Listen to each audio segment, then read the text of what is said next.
Hello friends, मैं हूं प्रीति मिश्रा और स्वागत है आपका हमारे चैनल वीएन स्टडी एकेडमी पर। तो फ्रेंड्स, इस वीडियो में हम समकालीन भारत एवं शिक्षा contemporary India and education subject पढ़ेंगे और आज का हमारा टॉपिक है राष्ट्रीय शिक्षा नीति 1986। ठीक है, और बीएड फर्स्ट ईयर का ये फर्स्ट सब्जेक्ट है जिसका पेपर कोड E101 है और ये हमारी थर्ड यूनिट चल रही है। 2 यूनिट मैं ऑलरेडी कंप्लीट करा चुकी हूँ। अगर आपने वो नहीं देखा है तो आप हमारी प्लेलिस्ट में जाकर देख सकते हैं। प्लेलिस्ट का लिंक आपको डिस्क्रिप्शन में मिल जाएगा। और अगर आप वीडियो पहली बार देख रहे हैं, वीडियो अच्छी लगी तो लाइक शेयर ज़रूर करें, चैनल को सब्सक्राइब कर लें और बेल आइकन को ज़रूर प्रेस कर दें ताकि नेक्स्ट वीडियो या कोई भी इंपॉर्टेंट नोटिस जब भी आए आपको उसका नोटिफिकेशन मिल सके। ठीक है, तो चलिए स्टार्ट करते हैं आज की इस वीडियो को। तो टॉपिक है राष्ट्रीय शिक्षा नीति 1986। ठीक, एग्जाम में क्वेश्चन किस तरीके से आता है तो राष्ट्रीय शिक्षा नीति 1986 के सुझाव पूछ लेंगे। ठीक है, कि राष्ट्रीय शिक्षा नीति जो 1986 थी उसमें शिक्षा संबंधी कौन कौन से सुझाव दिए गए, या फिर राष्ट्रीय शिक्षा नीति की विशेषताएं लिखिए। ठीक है, तो ये टॉपिक आपका शॉर्ट, वेरी शॉर्ट और लॉन्ग तीनों के लिए ही मोस्ट इम्पॉर्टेंट है, तो इसको स्किप मत करना, वीडियो लास्ट तक देखें।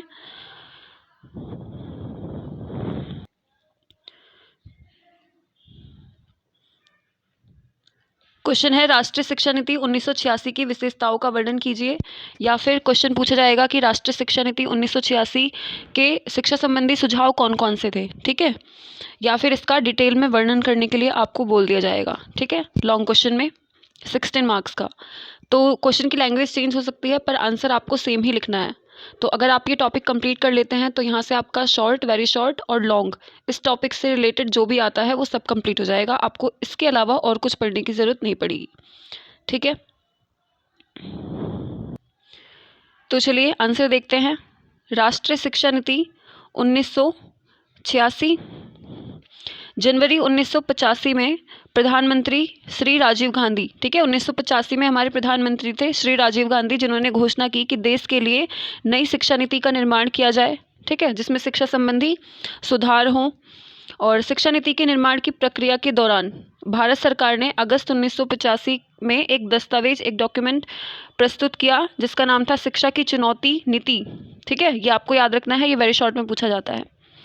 और इस दस्तावेज को जारी करने का उद्देश्य शिक्षा के क्षेत्र में सुधार करना था। ठीक है, जितने भी आयोग शिक्षा संबंधी थे, मैंने आपको जितने भी कमेटी पढ़ाई है, कमीशन पढ़ाए हैं, उन सब का उद्देश्य यही था कि शिक्षा में सुधार करना। ठीक है, और उन सभी ने एजुकेशन सिस्टम से रिलेटेड अपने अपने सुझाव दिए। तो देखते हैं राष्ट्रीय शिक्षा नीति ने कौन कौन से शिक्षा संबंधी अपने सुझाव दिए। और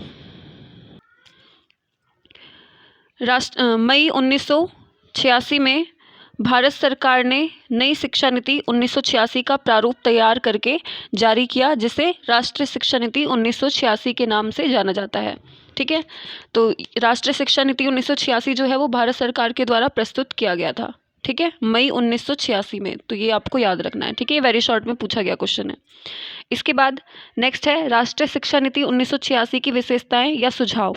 ठीक है, अब कौन कौन से सुझाव दिए राष्ट्रीय शिक्षा नीति ने, तो देखते हैं।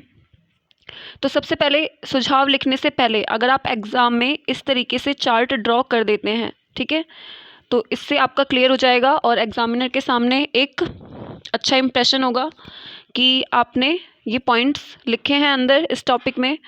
तो इसमें जो भी पॉइंट्स आप लिखोगे उसे आप एक चार्ट, ठीक है, चार्ट किसी भी तरीके का जो भी आपको बेटर लगे, किसी भी तरीके से आप उसे पहले ही शो कर देना। ठीक है, इसके बाद आगे देखते हैं कौन कौन से सुझाव दिए थे। तो फर्स्ट हेडिंग है राष्ट्रीय शिक्षा क्रम का निर्धारण। तो इसमें फर्स्ट पॉइंट है राष्ट्रीय शिक्षा क्रम का निर्धारण। ठीक है, तो राष्ट्रीय शिक्षा नीति के अंतर्गत 10+2+3 शिक्षा संरचना स्वीकार कर ली गई। 10+2+3 का मतलब है 10 तक हाई स्कूल और 2 साल की इंटरमीडिएट 11-12 और उसके बाद 3 साल की ग्रेजुएशन यानी कि स्नातक।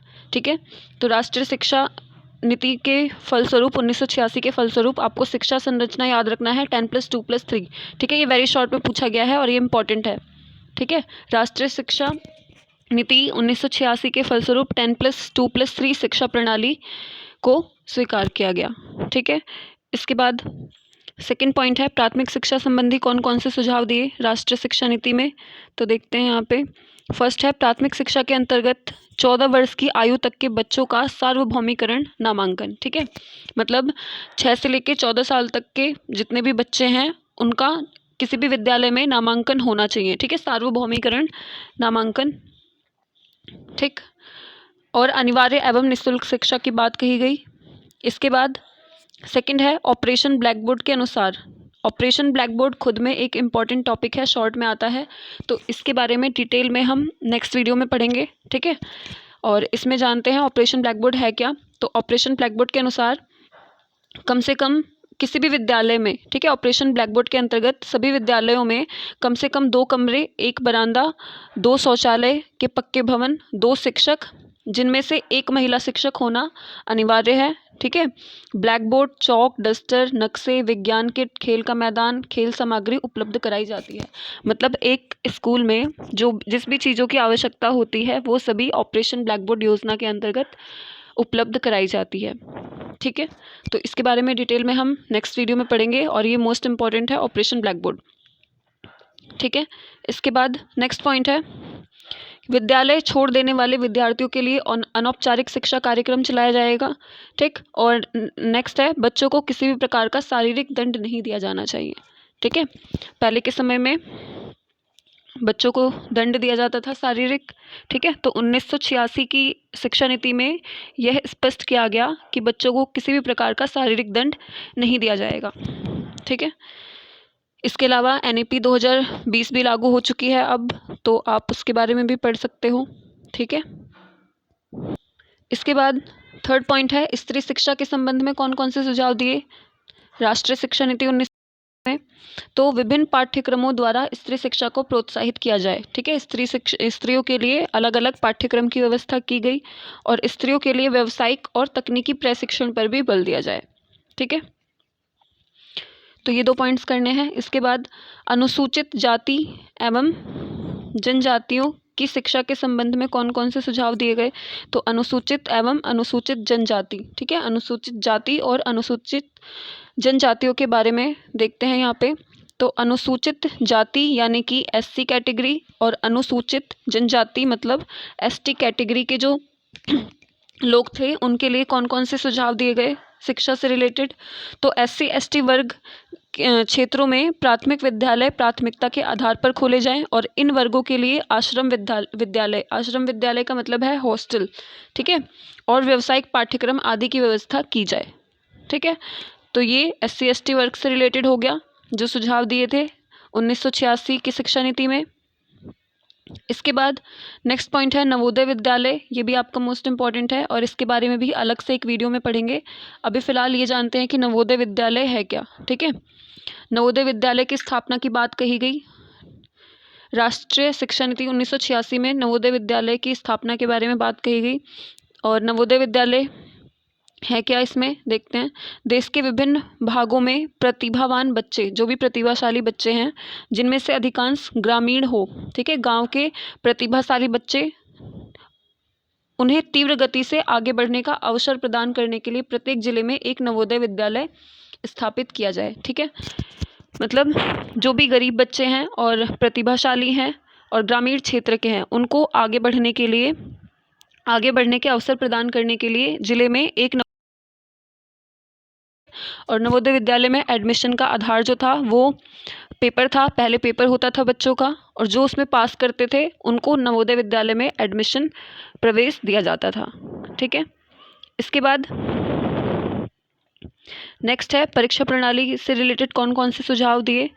तो रखने नहीं, यहाँ पे रटने हैं। ठीक है, रटने पर बल नहीं दिया जाए। ठीक है, पढ़ाई को रटन प्रणाली से मुक्त कराई जाए। ठीक, शिक्षा को रटंत प्रणाली से मुक्त कराया जाए और अंकों के स्थान पर ग्रेड, ठीक है, ग्रेड सिस्टम का प्रयोग किया जाए और सेमेस्टर प्रणाली लागू की जाए। ठीक है, सेमेस्टर प्रणाली जो 1 साल में 2 बार पेपर होते हैं, हाफ ईयरली और फाइनल। ठीक है, तो परीक्षा प्रणाली से ये सुझाव दिए राष्ट्रीय शिक्षा नीति 1986 में। इसके बाद नेक्स्ट पॉइंट है क्रियान्वयन एवं समीक्षा, ठीक है। तो नई शिक्षा नीति के क्रियान्वयन एवं आयामों की समीक्षा मतलब जांच करना जो है वो प्रत्येक 5 साल के बाद अवश्य की जाएगी कि जो राष्ट्रीय शिक्षा नीति 1986 में सुझाव दिए गए हैं वो सही ढंग से लागू हो रहे हैं या नहीं, ठीक है, उन पर सही ढंग से काम चल रहा है या नहीं, इसकी जांच की जाएगी, ठीक है। तो आई होप आपको ये पॉइंट समझ में आ गए होंगे। अगर इसके बाद भी कोई डाउट बचता है तो आप कमेंट सेक्शन में कमेंट करके पूछ सकते हैं। इसके अतिरिक्त और भी बहुत सारे फील्ड क्षेत्र ऐसे थे जिन पे राष्ट्रीय शिक्षा नीति 1986 ने सुझाव दिए, जैसे अल्पसंख्यकों की शिक्षा के बारे में सुझाव दिया, विकलांगों की शिक्षा, ठीक है, और उच्च शिक्षा के बारे में भी दिया। प्रौढ़ शिक्षा का मतलब होता है अडल्ट शिक्षा, ठीक है, जो वयस्क लोग हैं उनकी शिक्षा के बारे में। फिर ग्रामीण विश्वविद्यालय, कंप्यूटर साक्षरता, तकनीकी शिक्षा, गणित एवं विज्ञान और खेलकूद, शारीरिक शिक्षा, अध्यापक प्रशिक्षण यानी कि टीचर ट्रेनिंग के बारे में भी सुझाव दिए।